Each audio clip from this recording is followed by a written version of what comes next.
상황입니다. 형제들아, 내가 당한 일이 도리어 복음 전파의 진전이 된 줄을 너희가 알기를 원하노라.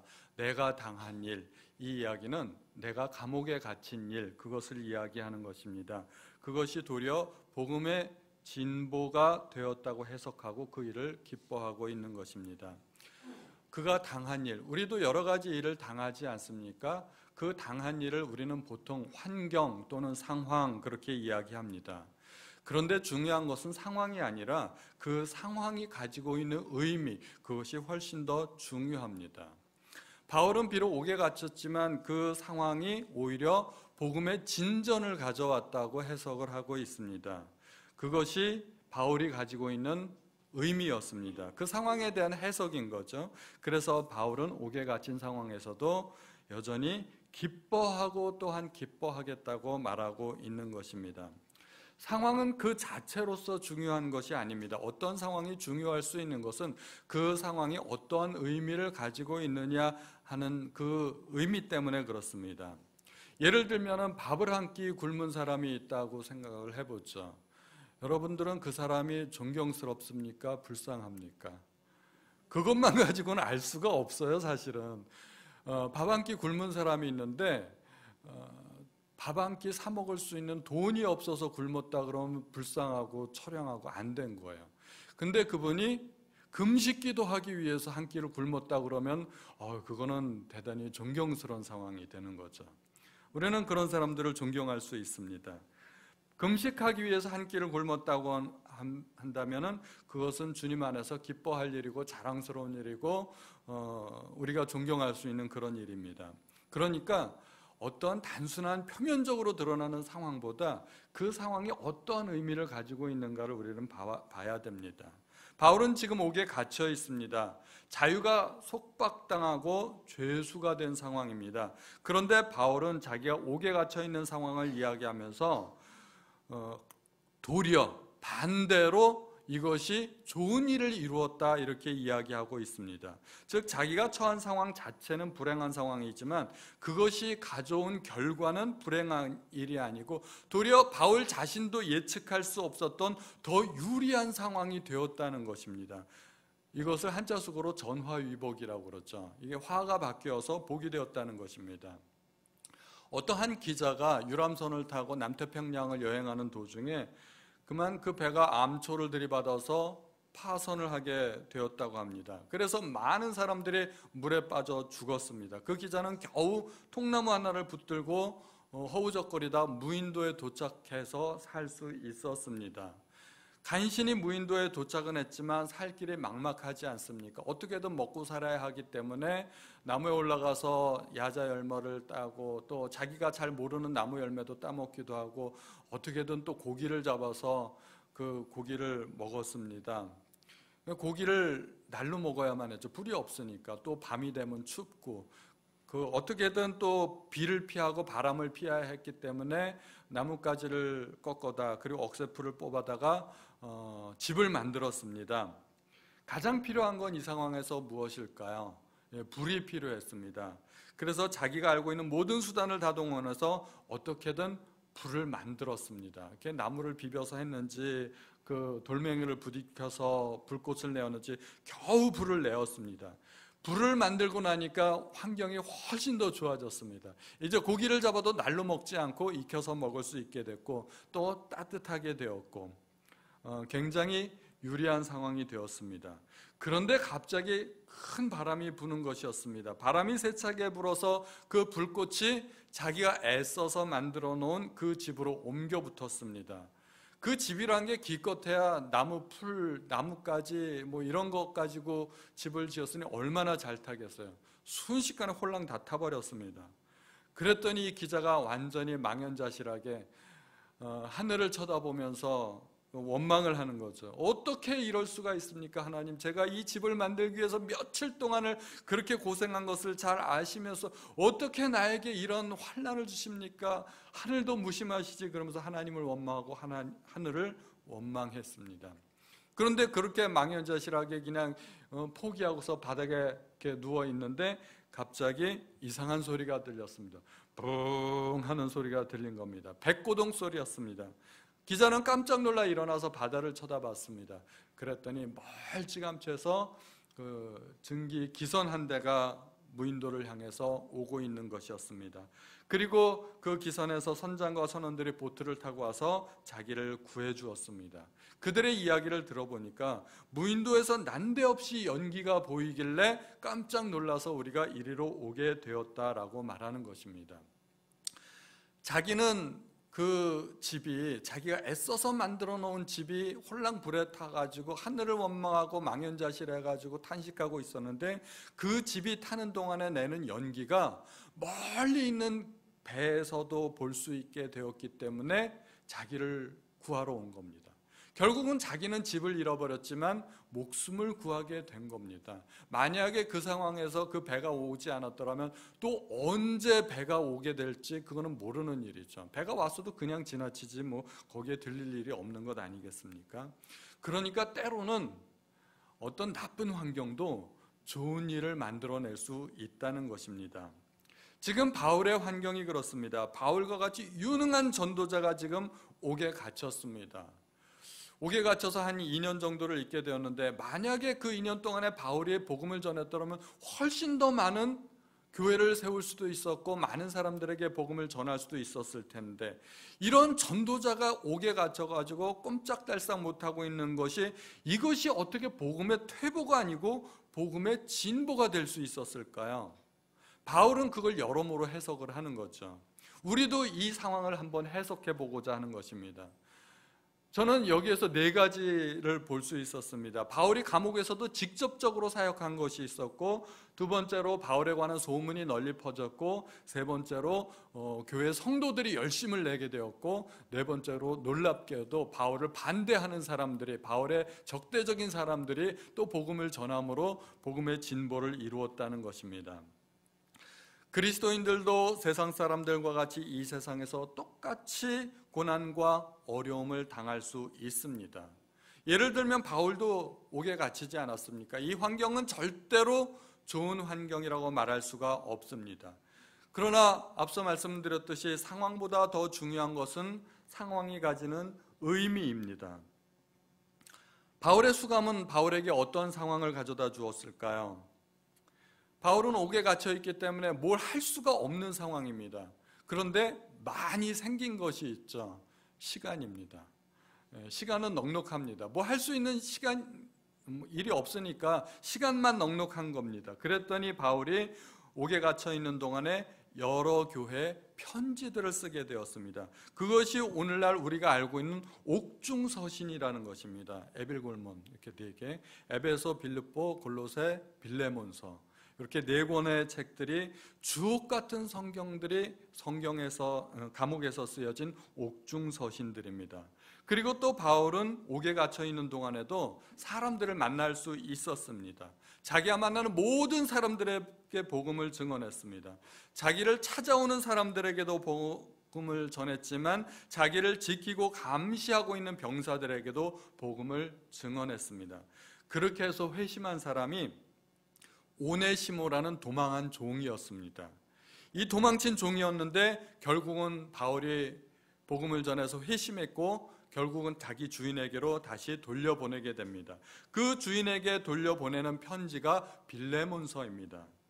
바울은 비록 자기가 고난을 당하고 있지만 그로 말미암아 하나님의 일들이 이루어지고 있음을 조금씩 깨닫게 됩니다. 만약에 바울이 옥에 갇히지 않았더라면 이 4권의 서신서들은 어쩌면 오늘날 우리가 가지고 있지 않은 그런 성경일 수도 있다는 겁니다. 하나님께서 놀랍게 역사하셨어요. 그리고 두 번째로 바울을 통해서 복음이 전파된 계기는 바울에 관한 소문입니다. 바울의 매임이 온 시위대 안과 모든 사람에게 소문이 쫙 퍼진 겁니다.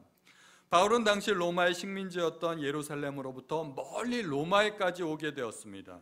그리고 그는 보통 죄수들과 다른 사람이었습니다. 왜냐하면 로마의 시민권을 가지고 있는 사람이기 때문에 그랬습니다. 로마의 시민권을 가지고 있는 사람은 절대로 재판을 받기 전에는 원래 함부로 매를 맞거나 감옥에 갇힐 수가 없는 사람입니다.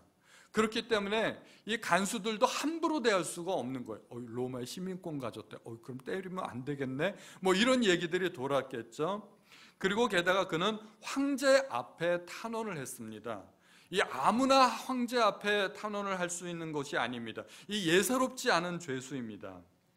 바울이 로마에 압송되어 옴으로 말미암아 황제의 시위대 관할 지경까지 오게 된 것입니다. 보통 새로운 죄수가 옥에 갇히게 되면 보통 간수들은 어떤 관심을 갖게 될까요? 무슨 죄를 지었대? 형량이 얼마래? 뭐 이런 것에 관심을 갖지 않습니까? 그래서 흉악범인지 아니면 초범인지 잡범인지 이런 것들이 보통 간수들의 관심사입니다. 그리고 보통 죄질에 따라서 대우가 달라지기도 합니다. 흉악범들 같은 경우에는 감옥 안에서도 간수들에게 고난을 많이 겪는 경우가 있습니다. 그런데 바울의 경우는 그런 상황이 아니란 겁니다. 현행법을 위반해서 갇힌 것이 아니라 그가 믿는 하나님에 관해서 고소를 당했기 때문에 그 억울함을 호소하기 위해서 황제 앞으로 간다는 것입니다. 그러므로 그는 일반 죄수와도 다르고 로마 시민권도 갖고 있고 좀 있으면 황제 앞에 간대, 그런 소문들이 쫙 퍼진 겁니다. 간수들에게 퍼지면서 도대체 복음이 무엇이고 그가 믿는 하나님은 어떤 분이시길래 그가 옥에 갇히는 상황도 불사하는가, 그런 것이 간접적으로 시위대 안에 퍼지게 되는 것입니다. 그래서 간접적으로 복음이 전파되는 것입니다. 황제의 시위대 안까지 복음이 증언되었다는 것은 엄청난 복음의 진보를 이룬 것입니다. 바울은 재판을 받기 위해 황제 앞으로 인도될 것인데 그때 바울은 황제에게도 아마 복음을 전하게 되지 않을까요? 자기 억울한 상황만 얘기하지 않을 겁니다. 할 수 있으면 당신도 예수 믿으시오 하고 그렇게 분명하게 이야기를 할 겁니다. 바울은 비록 죄수처럼 매여 있지만 그것은 황제 앞에 나아가 복음을 증언할 수 있는 기회를 얻게 되는 것입니다. 이 빌립보서의 마지막 부분에 보면 빌립보 성도들에게 문안하면서 가이사 집 사람 중 몇 사람이 함께 문안한다는 내용이 있습니다. 가이사, 케사르, 또 시저 아닙니까? 시저입니다. 영어로 얘기하면 시저인데 다시 말하면 황제의 친족 중 몇 사람이 이미 그리스도인이 되었다는 것입니다. 이미 왕실까지 복음이 전파되어서 몇 사람이 믿었다는 이야기입니다. 그래서 역사가 아놀드 토인비는 바울을 싣고 로마에 간 배는 유럽을 싣고 간 배라고 평을 그렇게 했습니다. 바울이 로마에 가서 복음을 증언함으로 말미암아 로마의 복음이 더 많이 퍼지게 되었고 약 300년 후에는 로마가 기독교 국가가 되었습니다. 로마가 원래 기독교를 박해하는 나라인데 복음 앞에 그 로마가 무릎을 꿇은 겁니다. 놀라운 일이 발생했습니다. 그래서 이 로마의 영향으로 그 유럽에 있는 많은 국가들이 기독교 국가가 됩니다. 우리가 아는 대부분의 국가들이 기독교 국가가 되었습니다. 그리고 오늘날 우리가 알고 있는 유럽 문명의 대부분은 사실은 기독교 문명으로부터 비롯된 것입니다. 유럽의 역사, 음악, 미술, 건축물, 기독교의 영향을 받지 않은 것이 하나도 없습니다. 유명한 음악들은 다 종교 음악이고 그림이나 조각품들, 그 유명한 예술품들은 모두가 성경을 배경으로 한 것들이 많습니다. 기억나시는 것들이 아마 있을 겁니다. 유럽 최고의 건축물들은, 손꼽히는 그러한 최고의 건축물들은 그 당시 예배당으로 사용된 건축물들이었습니다. 뭐 몇백 년 동안 지은 건축물 이런 거 있지 않습니까? 이렇게 바울 한 사람의 영향력이 대단했던 것입니다. 그래서 바울 한 사람을 싣고 간 그 배가 유럽을 싣고 간 배라고 그렇게 평을 해도 결코 과언이 아니라는 것입니다. 바울 한 사람의 영향력으로 말미암아 유럽이 기독교화되었습니다. 기독교 문명을 가지게 되었습니다. 그것은 바울 한 사람에 관한 소문으로부터 아마 시작되었을 것입니다. 또한 세 번째로 바울은 옥에 갇혀 있지만 그로 말미암아 성도들이 이번에는 복음을 전하기 시작했습니다. 바울의 매임은 로마의 많은 성도들에게 담대함을 주었습니다. 바울이 복음을 인하여 고난을 받았던 것이 그들에게는 도전이 되었던 것입니다. 바울이 말로만 복음을 증언한 것이 아니라 그가 복음을 위해 고난받는 모습을 보여주므로 그가 한 모든 말에 진실성을 입증하였던 것입니다. 그는 말과 행동이 일치하는 모습을 실제로 보여주었던 것입니다. 한 지도자의 모범으로 말미암아 로마의 많은 성도들이 더욱더 담대하게 복음을 증언할 수 있었던 것입니다. 용장 밑에 약졸 없다는 말이 있죠. 정말 유능한 장군 밑에는 그 휘하의 모든 군사들이 정말 뛰어난 군사들이 되는 것 같습니다. 우리나라 임진왜란 때 우리나라 이순신 장군, 잊을 수 없는 그 유명한 장군 아닙니까? 그토록 뛰어난 장군이 될 수 있었던 이유 중에 하나가, 이순신 장군은 앉아서 명령만 내리는 장군이 아니라 일반 병사들과 함께 전투하면서 동고동락하는 장군이었기 때문에 그랬습니다. 살고자 하는 자는 죽을 것이요 죽고자 하는 자는 살리라 하면서 병사들과 함께 직접 전투에 뛰어들어서 병사들을 지휘했기 때문에 부하 병사들이 목숨 걸고 그렇게 전투에 임했던 것입니다. 유명한 말 기억나는 거 아시죠? 신에게는 아직 12척의 배가 있나이다. 그 12척의 배에 자기 목숨을 걸었던 것입니다. 그래서 병사들과 함께 그렇게 목숨 걸고 싸웠더니 병사들도 그렇게 뛰어난 군사들이 될 수 있었던 것입니다. 병사는 장군을 닮게 되어 있습니다. 병사는 장군을 닮고 성도는 누구를 닮을까요? 성도는 목사를 닮고, 목사는 누구를 닮아야 될까요? 하나님을 닮아야 되겠죠. 하나님을 닮아야 됩니다. 마땅히 그래야 됩니다. 어느 부분에서 제가 자신이 없을까요?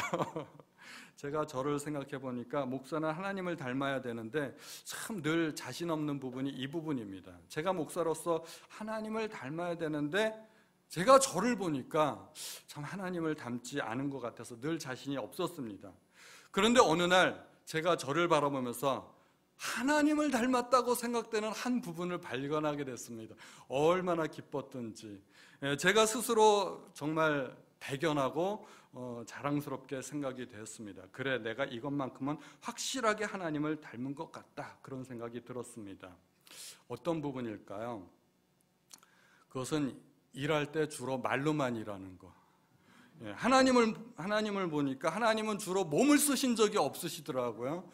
천지를 창조하실 때도 말씀으로만 창조하셨고 선지자들한테 다 시키셨잖아요. 너 이러이러한 말씀 전하라. 제가 보니까 교회에서 뭐 일이 있을 때 이건 최 목사님 하세요, 이거는 박정은 전사님 하세요, 이거는 상규 전도사가 했으면 좋겠다고 제가 주로 말로만 일하고 있더라고요. 저도 설교하고 성경 공부하는 거 외에는 제가 주로 말로만 다 일하고 있더라고요. 그러다가 무슨 생각이 들었냐면 우리 성도님들도 이 말로만 일하면 안 되는데, 우리 성도님들이 말로만 헌신하고 말로만 봉사하고 말로만 일하면 교회가 이게 그러면은 이상하게 되는데, 그런 생각이 들었습니다. 그래서 제가 앞으로는 저도 몸으로 좀 일하려고, 제가 오늘 새벽같이 교회 와가지고 그 사무실이 좀 지저분하길래 대걸레 들고 바닥 깨끗하게 제가 닦았습니다. 저도 앞으로 이제 몸으로 좀 일하려고 합니다. 어쨌든 바울은 복음을 전하다가 옥에 갇히는 상황까지 오게 됐습니다. 그 소식은 성도들에게 열심을 내게 만들었다는 것입니다. 그리고 바울을 본받아서 우리 성도들이 더 열심히 전도하는 계기가 되었다는 것입니다. 이 지도자 한 사람이 끼치는 영향력이 대단합니다. 그리고 네 번째로, 이게 굉장히 좀 모순적인 상황인데 바울을 반대하는 사람들이 복음을 증거하기 시작했습니다. 로마의 성도들 중에는 모두가 바울에게 호의적이었던 것은 아니란 것입니다. 고린도 교회에도 바울파가 있었고 게바파, 바나바파가 있었듯이 성도들 중에는 바울에게 시기와 질투를 가진 사람들이 있었습니다. 그들은 바울이 옥에 갇힌 상황을 이용해서 교회에서 그들이 바울보다 우위를 차지하려고 했던 것입니다. 그들은 사람들을 선동해서 복음 전도에 주력함으로 말미암아 그들의 리더십을 더 확고히 하려고 했던 것입니다. 이제는 바울 없어도 우리가 얼마든지 잘할 수 있고 우리끼리도 복음 전할 수 있고 바울 없어도 우리가 교회가 잘 될 수 있어, 이런 것들을 사람들 앞에 보여주고자 했던 것이죠. 그래서 복음 전도를 더 열심히 했던 겁니다. 그들의 그러한 행동은 반대파인 바울에게 불리하게 작용함으로써 교회에서 바울의 리더십을 떨어뜨리고 바울로 하여금 심적 고통을 당하게 하려는 것이었습니다. 원래 의도는 그것이었죠. 예를 들면 제가 좀 지나치게 복음을 전하다가, 예를 들면은 팻말에다가 예수천당 불신지옥 이걸 써가지고 홈플러스 안에까지 들어가서 메가폰을 들고 여러분 예수 믿으세요, 예수천당 불신지옥 이렇게 막 지나치게 전도하면은 이게 소란 행위가 되지 않습니까? 그래서 경찰이 출동해서 소란을 피운 죄로 제가 한 달 정도 구류를 살게 되었다고 한번 가정을 해보죠. 그때 이제 교회에서는 담임 목사가 없기 때문에 우리 최 목사님이 임시 담임 목사가 되어서 주일 설교도 하게 되고 재직회와 운영위원회도 인도하게 되고 여러 가지 일을 하게 되었습니다. 그때 최 목사님이 옳지, 기회는 왔다. 내가 실력을 보여주고 말겠다. 이번 기회에 내가 어떤 사람인지 보여주고 말겠다 하면서 저보다 더 뛰어난 능력을 보여주고 담임 목사의 무능함을 드러내기 위해서 정말 열심히 일을 했다고 한번 가정을 해보죠. 그렇게 해서 교회가 부흥할 수도 있다는 겁니다. 우리 성도님들이 마음속에 뜨거움을 품고 그리고 더 열심히 복음을 전하고 그래서 교회에 막 사람들이 몰려들고 이런 일이 있게 될 수도 있다는 겁니다. 그렇게 해서 복음이 전파되고 부흥하게 되게 되면은 원래 의도는 다분히 불순한 것이지만 바울로서는 심지어 그렇게 되더라도 결과적으로 하나님의 나라가 더 확장될 수만 있다면 그로 말미암아 내가 기뻐하고 또한 기뻐하겠다고 말하는 것입니다. 그래서 바울은 어떠한 상황에서든지 감사하고 기뻐하는 사람이 될 수 있었다는 것입니다. 바울이 이렇게 옥에 갇히고도 반대파들의 시기와 질투를 받으면서도 기뻐할 수 있었던 것은 왜 그랬을까요? 두 가지 면에서 바울은 기뻐할 수 있었습니다. 첫 번째는 환경이 주는 의미를 깨달았기 때문에, 두 번째는 그리스도 중심의 삶을 살았기 때문에 기뻐할 수 있었습니다. 환경 자체보다도 환경이 주는 의미가 더 중요합니다. 우리는 이 땅에서 여러 가지 고난을 겪게 됩니다. 고난을 피할 수가 없습니다. 그러나 그 고난도 하나님이 주신 훈련이라고 생각하면 어떻게든지 낙심하지 말고 견뎌 나가야 됩니다.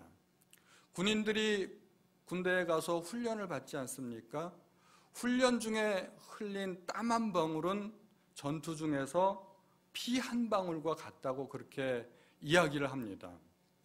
그래서 훈련을 받을 때 아무리 고되고 힘들어도 그 훈련을 반드시 통과해야만 됩니다. 군인이 훈련을 제대로 받아야만 실전에서 살아남을 수 있습니다.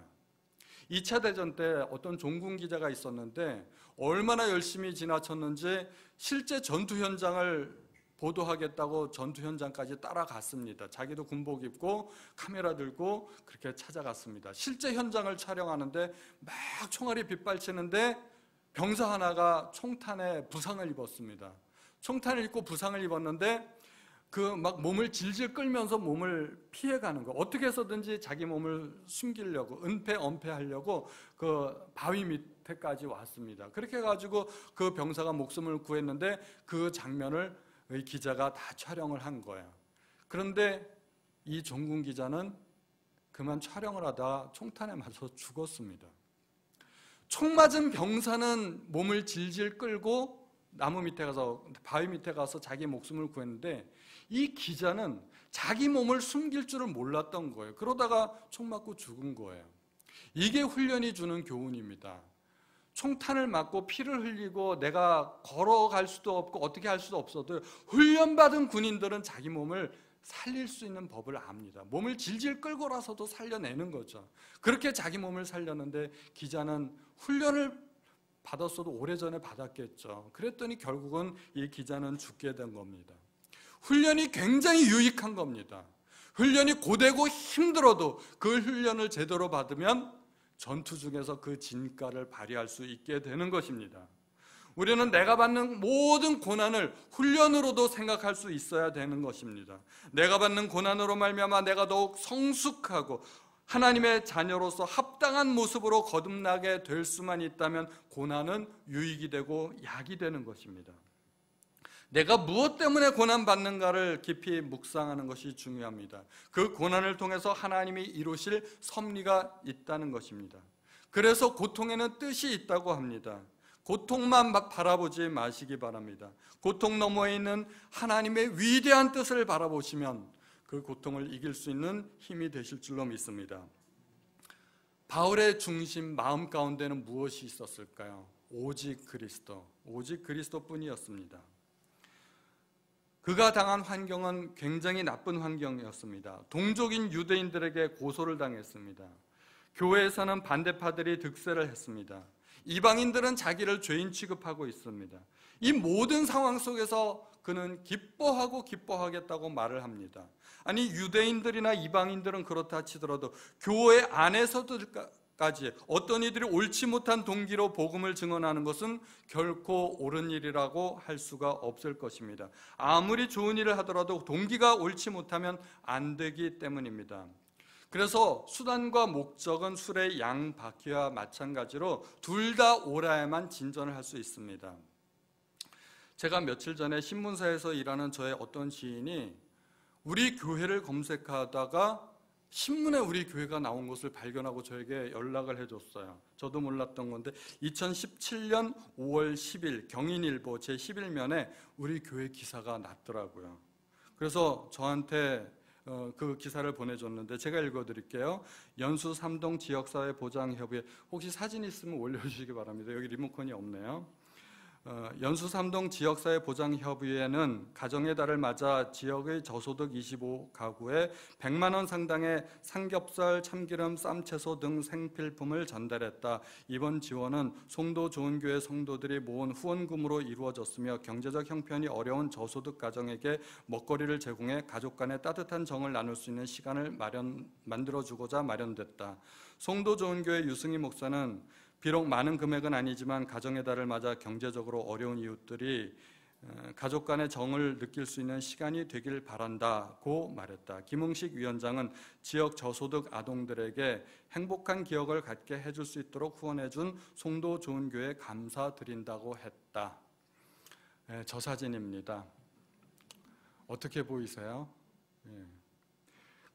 제 아는 분이 저한테 이 사진이 그 사진 맞냐고 물었습니다.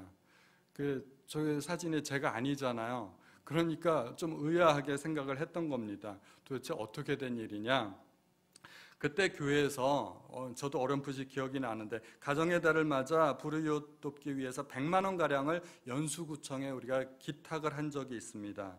연수구청에서는 그 돈을 어떻게 쓰면 좋은지 문의를 했고 교회에서는 어려운 가정을 알아서 도와달라고 이야기를 했습니다. 그리고 구청에서는 생필품을 구입해서 전달을 했습니다. 그런데 구청에서는 전달하는 과정을 사진으로 찍어야 하니까 오라는 겁니다. 저더러 오라 했습니다. 그런데 저는 사진 찍으려고 했던 의도도 처음부터도 없었고, 그리고 그런 데는 관심 없으니까 안 가겠다 했습니다. 알아서 해달라. 그랬더니 자기들끼리 전달하고 사진도 찍고 신문에 냈습니다. 스토리가 그렇게 된 겁니다. 그래서 사진이 제 사진이 아닙니다. 독자들은 우리 교회 사진으로 알겠지만, 그리고 기사에 나온 말도 제가 한 말이 아닙니다. 저는 아무 말도 안 했는데 자기들끼리 이렇게 말을 만들어서 냈더라고요. 하여튼간 뒤늦게 알았죠. 그런 신문 기사가 났구나. 근데 제가 그렇게 해명을 해주었더니 제 지인이 하는 말이, 어떤 분이 예전에 50만 원 기탁을 한 적이 있는데, 불우이웃 돕기 성금으로 50만 원 기탁을 했는데 신문에 좀 내줄 수 없겠느냐 그런 이야기를 했다는 겁니다. 그러니까 불우이웃 돕기 성금을 내는 건 굉장히 좋은 일입니다. 아니, 50만 원이 아니라 5만 원이라도 귀하죠. 그건 굉장히 귀하고 좋은 일입니다. 그런데 신문에 내는 것이 목적이라면 갑자기 그 의미가 퇴색된다는 겁니다.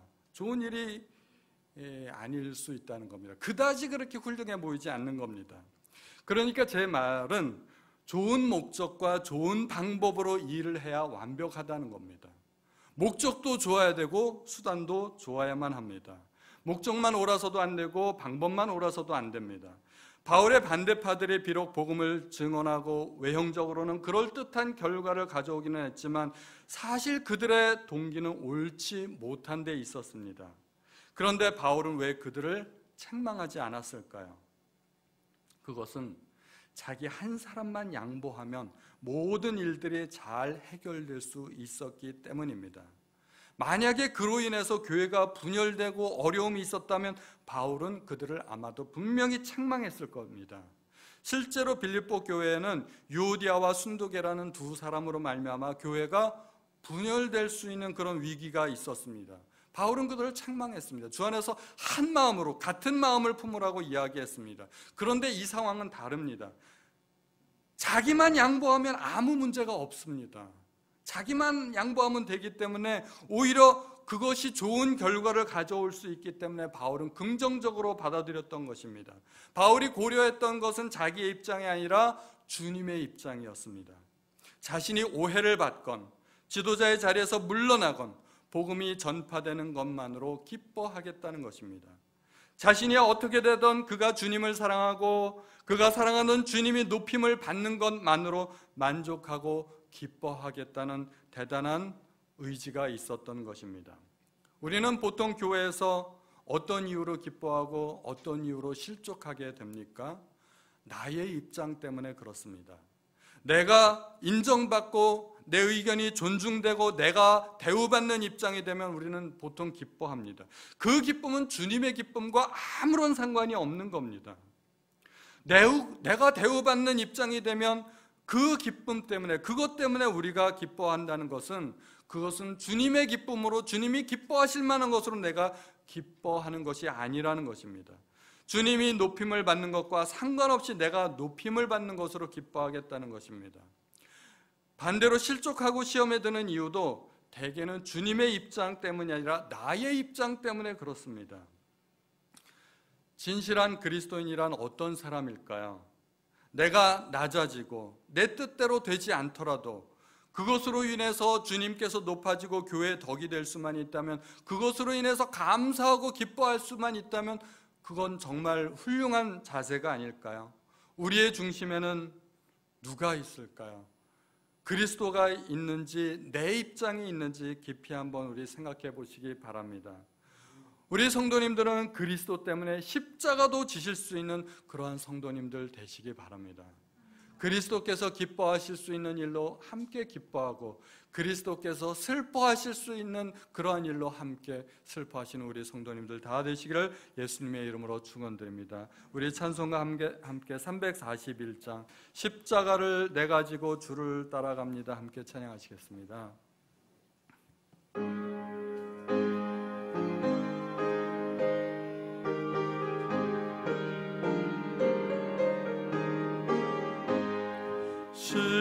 십자가를 내가 지고 주를 따라갑니다. 이제부터 예수로만 나의 보배 삼겠네. 세상에서 부귀영화 모두 잃어버려도 평안 내가 받고 영생 복을 받겠네. 주도 곤욕 당했으니 나도 곤욕 당하리. 세상 사람 간사하나 예수 진실합니다. 예수 나를 사랑하사 빛난 얼굴 보이면 원수들이 미워해도 염려할 것 없겠네. 내가 핍박당할 때에 주의 품에 안기고 세상 고쳐 당할수록 나는 위로 받겠네. 주가 주신 기쁨 외에 기뻐할 건 무엇냐. 주가 나를 사랑하니 기뻐할 것뿐일세. 아멘.